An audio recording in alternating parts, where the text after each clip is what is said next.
Good afternoon, and thanks for coming back to Christmas on World of Woodrow. Up next, it's This Week in Robot Combat.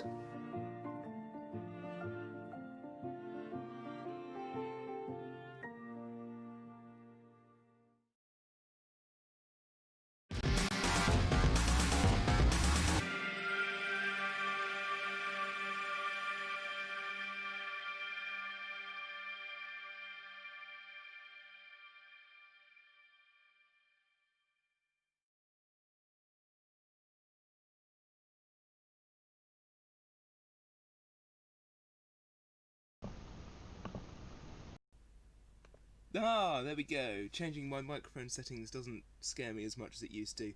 Hello, ladies and gentlemen. Welcome to This Week in Robot Combat, the only news show that covers all of the things we'll be covering anyway. And welcome to this way round. I thought I'd make a change, have a nice red wall behind me, because it's more aesthetically pleasing. We got the Get Hype sign.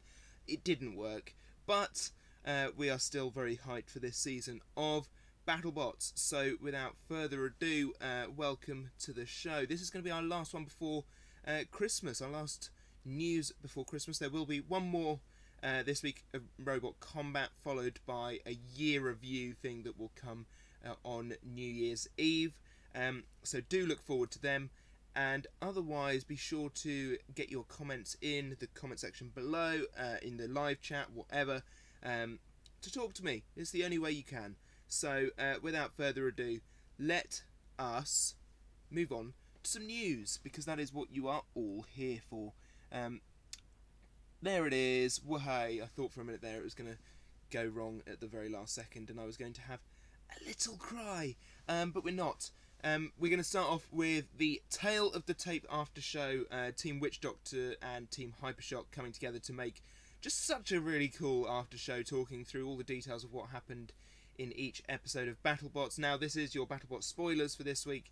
I don't want any comments saying, you didn't give us a spoiler warning. Let's be honest, it's the news. We're going to be spoiling things. Yes, Tale of the Tape after show. This one is looking at episode 2. And episode 3s will come out in the week at some point, and we will no doubt share it when it does. So yeah, make sure you go and check that video out. And if you feel like you can, go and support Witch Doctor on Facebook as a Facebook supporter of Witch Doctor, and that is how they make this show a thing. And you'll notice my name in the title sequence, because I just love this thing. I love it so much. We shall move on to this thing.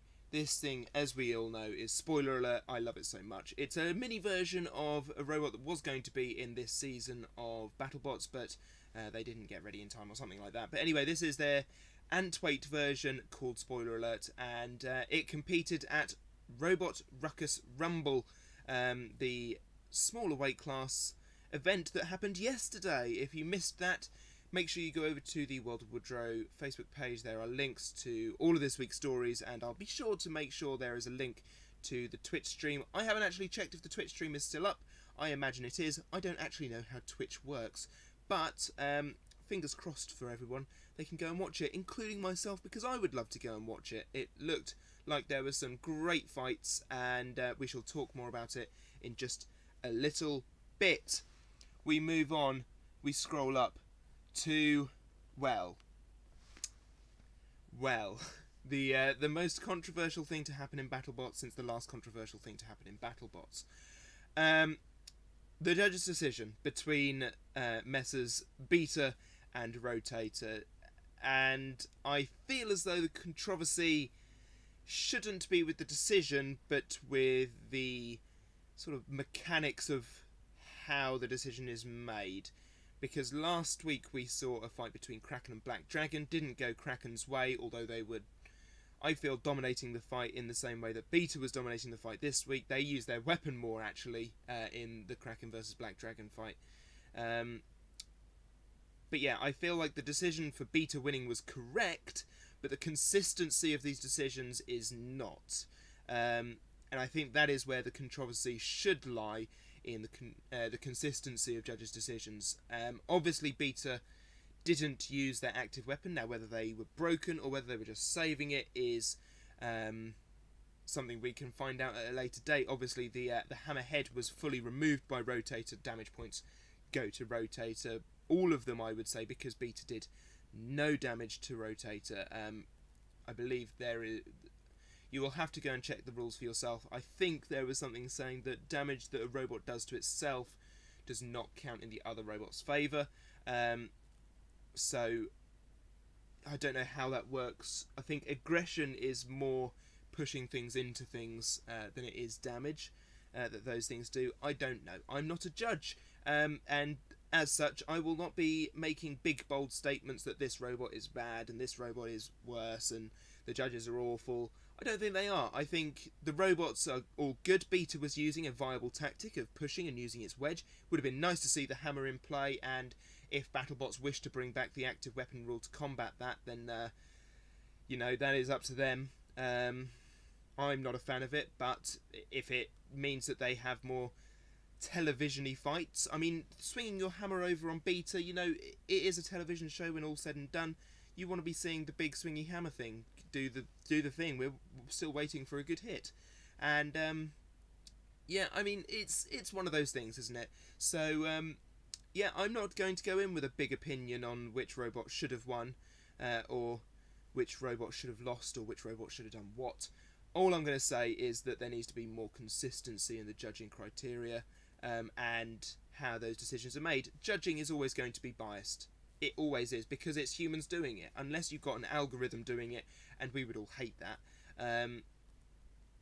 Let's just make sure that we're making sort of similar decisions for similar fights. If Black Dragon beat Kraken last week, then surely Rotator beat Beta this week, although Beta was dominating. So it's a difficult one, and yeah, there are changes being made by BattleBots. As you can probably read at the bottom of this post, actually. BattleBots will be investigating, interesting, some kind of penalty or point reduction if a team willfully never uses their working active weapon or weapons for the 2021 season. So changes are being made, but I'm seeing a lot of anguish on the BattleBots group on Facebook, and I just don't think there needs to be. Just move on. It's happened. It's in the past. There's nothing we can do about it.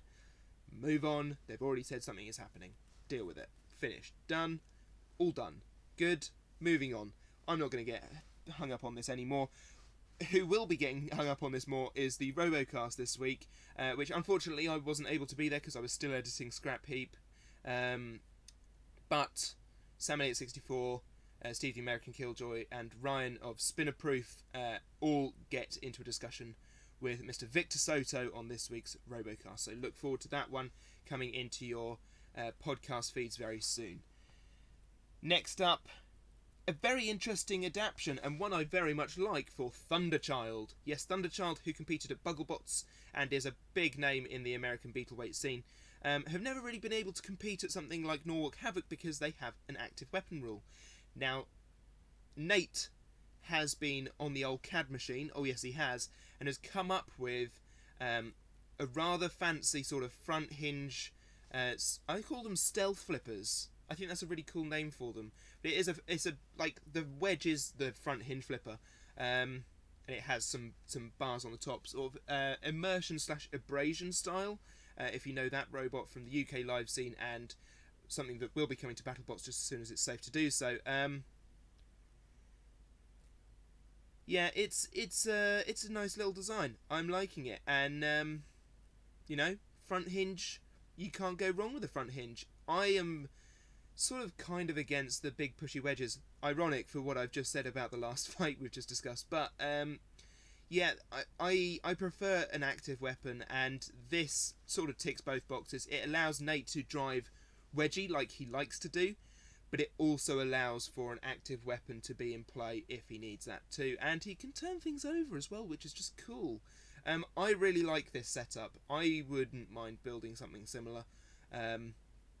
Yeah, I'm excited for this version of Thunderchild. I'm excited for a Thunderchild. Oh my god, I never thought I'd say that. But yes, looking awesome, Nate. Please build it.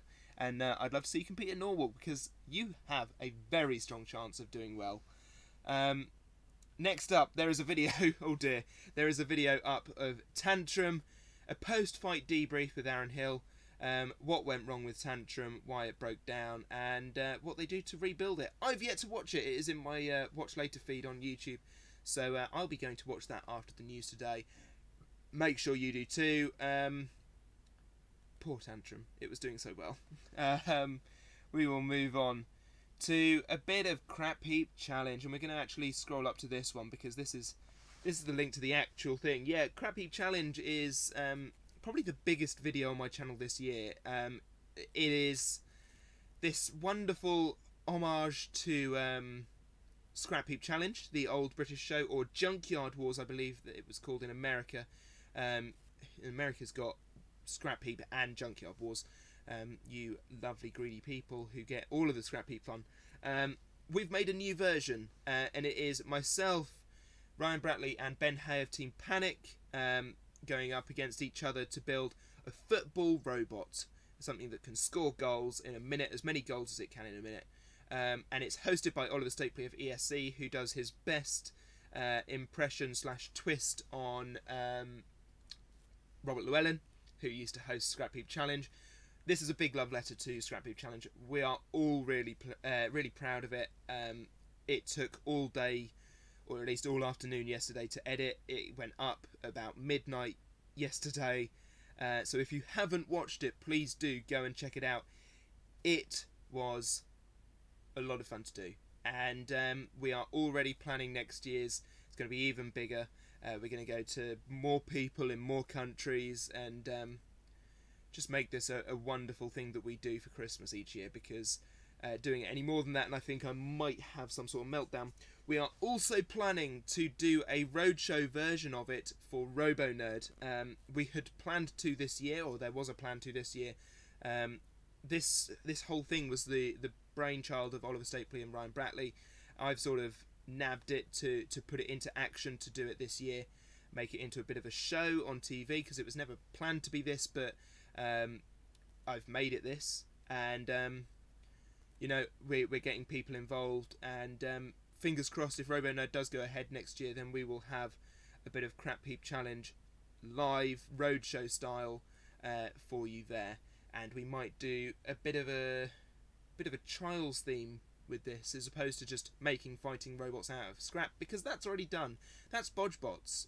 Bristol Bot Builders do that wonderfully. We want to do the sort of other things that we can do with combat robotics. So football was our first thought.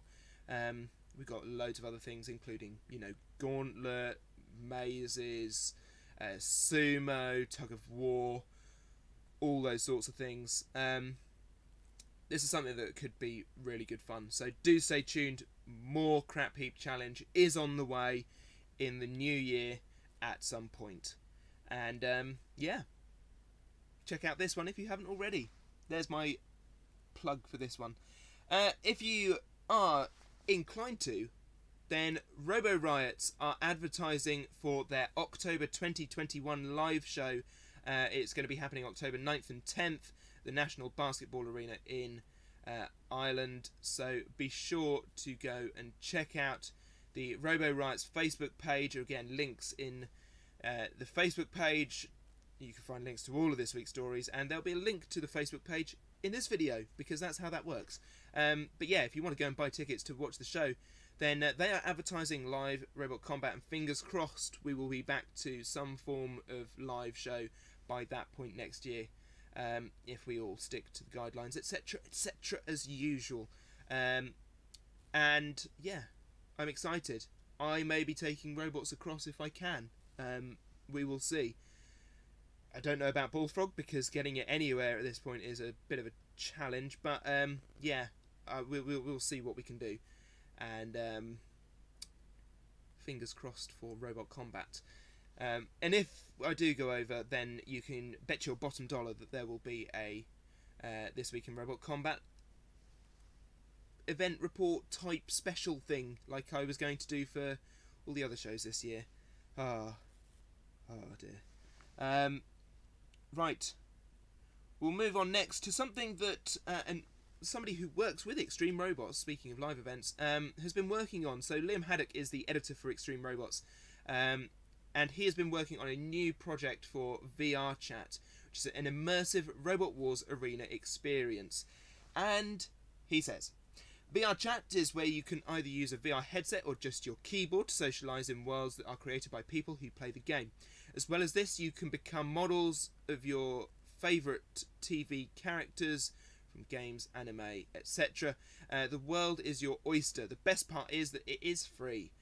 The project idea is that Liam has been streaming on Twitch, making his own world for VRChat, which uses the Unity engine. He has been using the model of the Robot Wars reboot arena he made back in 2016 to make a world for people to look around the arena. What he also hopes to do is have players able to control the hazards, meaning you can toast things on the flame pit, flip objects on the flipper, etc., as well as having the house robots as playable characters. This world will not be very realistic, he says, due to the Unity engine, but it would be an interesting and fun experience. And there are 2 links over on the Facebook page to check out him building this thing in real time. So do go and check them out if you're interested, and be sure to look out for it when it is finally up and ready to rumble. I'm very excited for it. As somebody who didn't get to go to Robot Wars in 2016 or 2017, being able to walk around the arena almost in VR is something that really appeals to me. I don't know why, it just does. The BBC put out like a 360 of inside the arena back in 2017, I think it was, and yeah, I loved it. I spent like an hour looking in that thing, looking at every single little detail in the arena, because it was like you were really there. I am a massive nerd, and sue me, but yeah, if you want to go and check that out, do make sure you go and check out the Facebook page. We'll move on to a bit more Robot Ruckus. Now, as I said, I didn't watch the stream, so I don't know a lot about what happened, but here are the winners. You can see 3 people stood here with robots. We have a sort of yellow undercutter looking one here. These are £1 ants, by the way. We've got a big wedge here, which seems to be driven by one of the Kraken drivers. That's pretty cool. And we've got a vertical Drisk drum type spinner here. I think it's a Drisk. I'm going to say Drisk. I'm going to put it out there that that's a Drisk. It may well be a drum, I don't know. But yes, these 3 people won trophies, so massive congratulations to them, whoever they may be. If anybody has any more information on it, I would love to know. Robot Ruckus, please let me know what happened at the event, and I'll be sure to go and check out the Robot Ruckus live stream on Twitch, as I said earlier on.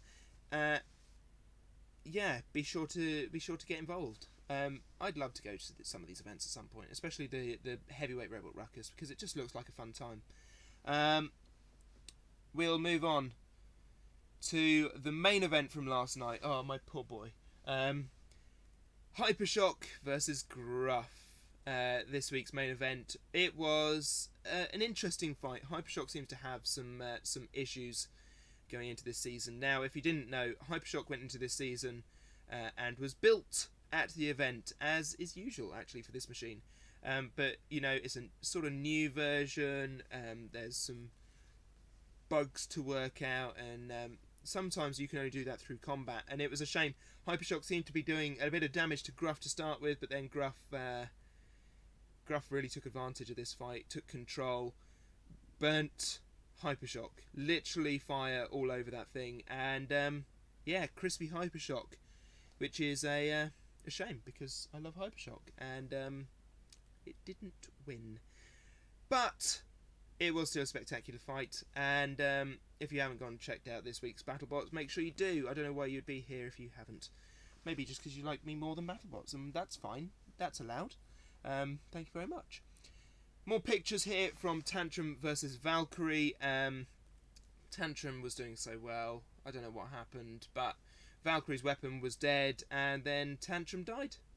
So yeah, be sure to go and check out the video of the Tantrum post-fight breakdown for what on earth happened to Tantrum in that fight. I'm interested to know. I'll be checking that out after the news is finished today. We scroll up once again. We have, one of my favourite fights of the episode, Gigabyte versus Copperhead. Both spent a long time feeling each other out, or getting used to driving the robots. Gigabyte lost its pole again for the first time since the fight against, I think it was Tombstone. It's definitely somebody in the 2018 season. And then Copperhead served it up on a dinner plate.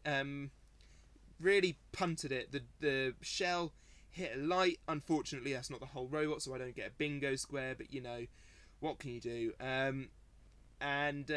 Yeah, Gigabyte was done in a couple of hits. And it's interesting to see, Copperhead, I'm going to zoom in on the picture. Copperhead has this section in the middle. And in a Robert Cohen video at the start of the season, he was saying that as soon as they add the middle section, they can't remove it. If it's welded in, that's it. It's there for the season. So this one, there are two chassis, remember, but this one has the bar in for fighting horizontals. Don't know why they didn't just build it like that in the first place, but there we are. And by God, did it work. It really did do the business. I'm really happy that Copperhead got a freaking win to start the season, because I'm a big fan of Copperhead and I had them in my top 16 for this year. So yes, come on, predictions for this year. They're doing well so far, apart from Hypershock. Poor Hypershock. And that is it for news this week. There's not as much as there usually is, but you know, we're getting close to Christmas. There's not all that much in the news, and yeah, it was a good episode of BattleBots. Other fights, what haven't we covered? So we haven't covered... Let me find the fight card, actually. I'm going to look at it here and we'll talk about it. So, yes. Sub-Zero versus the wonderful Jackpot. An interesting fight. Sub-Zero stopped working. Supposedly it was an issue with...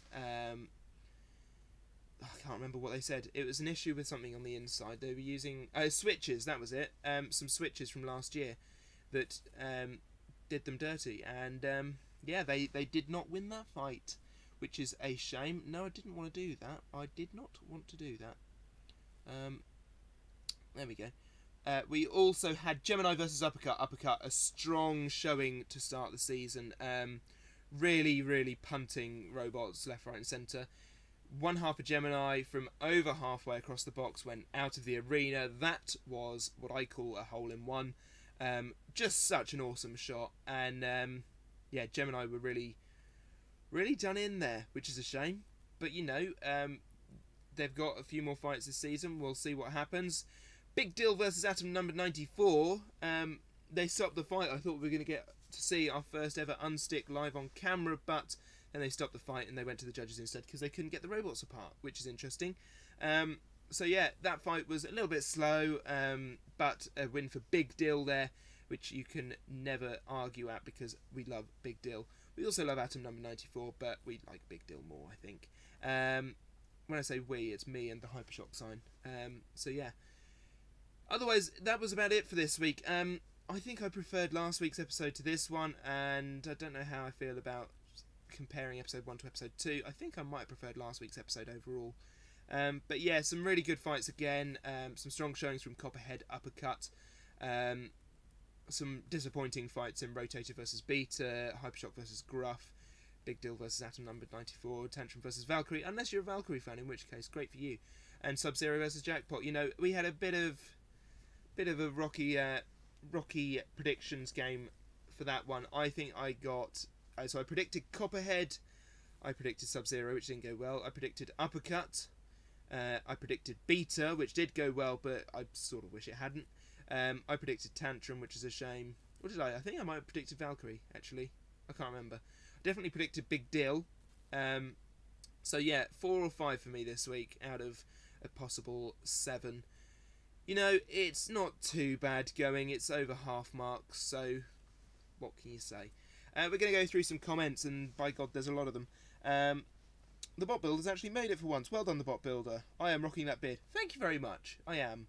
I do need to shave some of it, because it is getting a bit work. Anthony D'Ambrosi, hey Joan, keep up the great work. Thank you very much. Anthony, if you don't know, is on the Pain Train team. So I think... I hope I've got that right now. I really hope I've got that right. If I haven't, do shout at me in the comments. I thought Beta won that fair and square, but I do understand a rule reformation. Yeah, same. Using parts of the arena to damage robots is still point scoring damage. I'm not sure if it is damage. I think it might be aggression. So a robot can explode into a billion pieces and still kind of work, and the self damage doesn't count. Doesn't count towards the opponent, but obviously because they didn't cause the damage unless there is proof that they did. The rules are written in a peculiar way that I think that's what it says. At least that is what last season said, I think. But again, I haven't read them in a little while, so I might need to go and recap before I start making bold statements. I think if you ram a bot into a wall and the weapon breaks, then it should count as points. This is Robot Combat Show, not a push contest. I completely agree. I never thought of that. Kraken dominated and lost, but Beta dominated and won. They are preemptively making this decision due to another huge controversy later in the season. Oh goody, that's all we need. Sewer Snake style lifter, yeah, kind of. I think it's all one piece as opposed to having a floppy over the top piece and a lifty bit. It is literally just more like immersion and abrasion. I will never get used to seeing Thunderchild with an active weapon, but I'll accept it if it means Nate can finally compete at Norwalk. I agree, it will be odd, but I'm kind of for it because I do like me an active weapon. Rip Tantrum's little arms, I'm sure they've got more. Was there any controversy this week? I thought we were all just happy that there was BattleBots on the TV this year. We are. Hello, Wolfie Productions. I need more Crapheap. The Seaborg, you can definitely have more Crapheap. It was an international bot that got the decision. That's why everyone's having a massive meltdown. Don't think it is. I don't think it is. I think it's because of, you know, forced controversy from the show itself. VRChat, Robot Wars, yes. Oh, somebody's excited. Beefy Waltoon, I'm late. Oh no. Ruckus is such a fun event to compete at. I wasn't able to go this year, but I can say from previous events that it's just such an amazing experience to be a part of. Awesome. It looks like a drum. I don't know, it kind of looked like a Drisk. Last week's BattleBots was really something. It certainly was something. Well, sometimes event-built robots work. I mean, Little Drummer Boy worked. It did. Poor Gigabyte. More happy for Copperhead, but yeah, I suppose. Congrats to Robert and Zach. I can't wait to see more of them. Yep, certainly. I love that little sciencey part with Kenny on Uppercut. I did like the sciencey part on Uppercut with Kenny. However, there are two other presenters whose job he's just sort of nicked there or been told to do. I was having a conversation with somebody about this in the week, and it might have been down to who was available to do the voiceover for that section, but we do now have people like the Bot Whisperer, and we've got oh god, what's her name? Jenny Taft in the pits, and that felt to me like it should have been a Jenny Taft pit segment as opposed to a Kenny Florian voiceover. So, you know, it's a shame, but, you know, it was still strong and really interesting, actually. I'm just glad Valkyrie got a win at the start of the season. I love Valky. Sad to see Tantrum suffer again, though. I also see you there, the Seaborg. I always see you there, hiding in the shadows. The Seaborg is presently doing some wonderful work. The channel is going to get rebranded at some point in the not too distant future. We're going to have a whole new setup come the new year. So yeah, look forward to that. The Seaborg is doing me some graphics, and I'm very excited. They are looking pretty swish from what I've seen so far. So yeah, thank you very much, the Seaborg. Did you hear about what happened to Red Devil from BattleBots? Yes, I did. Thank you for bringing that up. I meant to share that. Yes. So, a YouTuber, name escapes me. I do know it. I'm subscribed to him. William Osman. Bought Red Devil. He owns Red Devil now, which is pretty cool. William Osman has been a part of the safety team at BattleBots for the last few seasons. Wasn't this year due to COVID-19, but yes. He now owns Red Devil, so we might see him competing next year. That would be very cool, because then we get more William Osman YouTube content at BattleBots, which is always worthwhile. If you have seen his BattleBots content in the past, we've had the Moist Pony incident, we've had Safety Bot throwing safety glasses at people, we've got the remote control vehicles versus bombshell video. He just makes some wonderful content at BattleBots, and I'm very excited for more William Osmond at BattleBots, especially if he has Red Devil, because he is just a funny YouTuber and he's very intelligent, very clever, and yeah, does some wonderful things. So do make sure that you go and check out that video. I will share it to the World of Woodrow Facebook page after this. But yeah, good fun.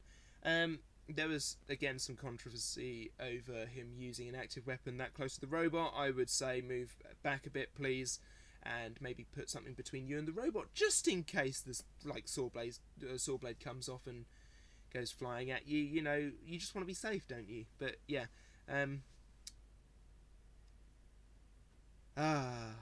good times, good times. Well, that is just about it. We have reached our half-an-hour mark, so I am going to say the closing bit.